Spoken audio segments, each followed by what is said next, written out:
So ఐపీఎల్లో first match ఓడిపోయే సాంప్రదాయాన్ని ముంబై ఇండియన్స్ కంటిన్యూ చేసింది. 18వ సీజన్లో కూడా చెన్నై చెపాక్ స్టేడియం వేదికగా జరిగిన మ్యాచ్లో చెన్నై సూపర్ కింగ్స్ చేతిలో పరాజయం పాలైంది.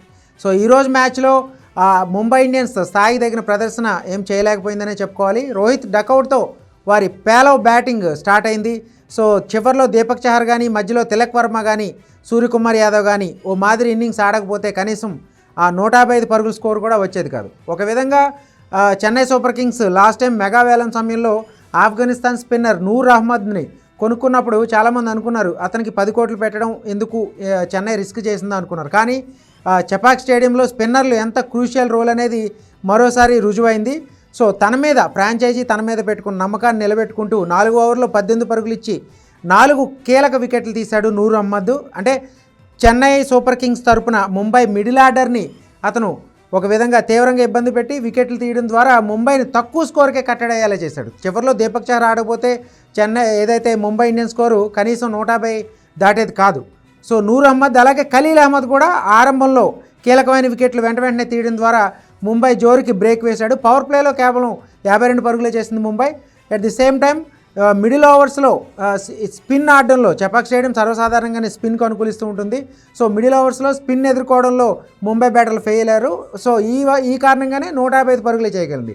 ఇక చేజింగ్లో రచిన్ రవీంద్ర, రుతురాజ్ గైక్వాడ్ వీళ్ళిద్దరు జోరుతో అంటే రాహుల్ త్రిపాఠి త్వరగా అవుట్ అయినప్పుడు కూడా ఇంపాక్ట్ ప్లేయర్గా వచ్చి రచిన్ రవీంద్ర, రుతురాజ్ గైక్వాడ్ ఒక కెప్టెన్ ఇన్నింగ్స్ ఆడాడు. చాలా వేగంగా చాలా ధాటిగా ఆడి మ్యాచ్ని దాదాపుగా చెన్నై చేతిలో పెట్టి అవుట్ అయ్యాడు. తర్వాత రచిన్ రవీంద్ర కానీ మధ్యలో కొన్ని వికెట్లు పడినప్పటికి కూడా రచిన్ రవీంద్ర చివరి వరకు మ్యాచ్ని ఫినిష్ చేశాడని చెప్పుకోవాలి. అయితే ముంబై ఇండియన్స్ బౌలింగ్లో చెప్పుకోదగ్గ ప్రదర్శన ఎవరిదన్నా ఉందంటే అది ఇంపాక్ట్ ప్లేయర్గా వచ్చిన పుతూరుదనే చెప్పుకోవాలి. కేరళ యంగ్స్టర్ 24 ఏళ్ల కేరళ యంగ్స్టర్ తన స్పిన్ మాయాజాలంతో కీలకమైన వికెట్లు తీశాడు, 3 వికెట్లు. సో అక్కడ కాసేపు మ్యాచ్ ఆసక్తికరంగా మారిందని చెప్పుకోవాలి. కానీ రవీంద్ర జడేజా కానీ రచిన్ రవీంద్ర కానీ ముంబైకి ఎక్కడ అవకాశం ఇవ్వకుండా చివరి వరకు మ్యాచ్ని విజయ తీరగా చేర్చారు. చివరిలో ఏదైతే రన్అట్తో ధోని క్రీజ్లోకి రావడం జరిగింది. ఎందుకంటే అభిమానులు చాలా ఎక్స్పెక్ట్ చేస్తూ ఉంటారు ధోని ఎప్పుడు క్రీజ్లోకి వస్తాడా, మ్యాచ్ని ఫినిషర్గా తనకి ఎప్పుడు పేరు ఉంటుంది, సో ఎట్లా ఫినిష్ చేస్తాడని. సో చివరిలో ఆ ఎంటర్టైన్మెంట్ ఇవ్వడానికి అన్నట్టు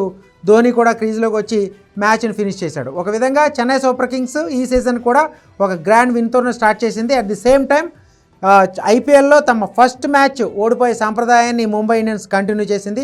2013 నుంచి 2025 సీజన్ వరకు ఇప్పటి వరకు ముంబై ఇండియన్స్ ఫస్ట్ మ్యాచ్ గెలవలేదు. సో లాస్ట్ సీజన్లో ఈ సాంప్రదాయాన్ని కొనసాగించి అట్టర్ ఫ్లాప్ అయినప్పటికీ కూడా ఈ సీజన్లో ఒకవేళ ముంబై ఫస్ట్ మ్యాచ్ ఓడిపోయినా వాళ్ళ అభిమానులు, ఎందుకంటే గతంలో ఫస్ట్ కొన్ని మ్యాచ్లు ఓడిపోయి తర్వాత పుంజుకుని టైటిల్ గెలిచిన సందర్భాలు కూడా ఉన్నాయి. సో ముంబై ఇండియన్స్ అభిమానులు ఈ విధంగా కూడా ఆలోచిస్తుంటారు. మొత్తం మీద ఇప్పటివరకు జరిగిన 3 మ్యాచ్ల్లో దాదాపుగా ఏదైతే ఫేవరెట్ టీమ్సే గెలిచాయని చెప్పుకోవాలి. ఫస్ట్ మ్యాచ్లో ఆర్సీబీ, అలాగే రెండో మ్యాచ్లో సన్ రైజర్స్ హైదరాబాద్, అలాగే మూడో మ్యాచ్లో చెన్నై సూపర్ కింగ్స్. 3 కూడా ఒక మంచి విజయాలు సాధించాయి.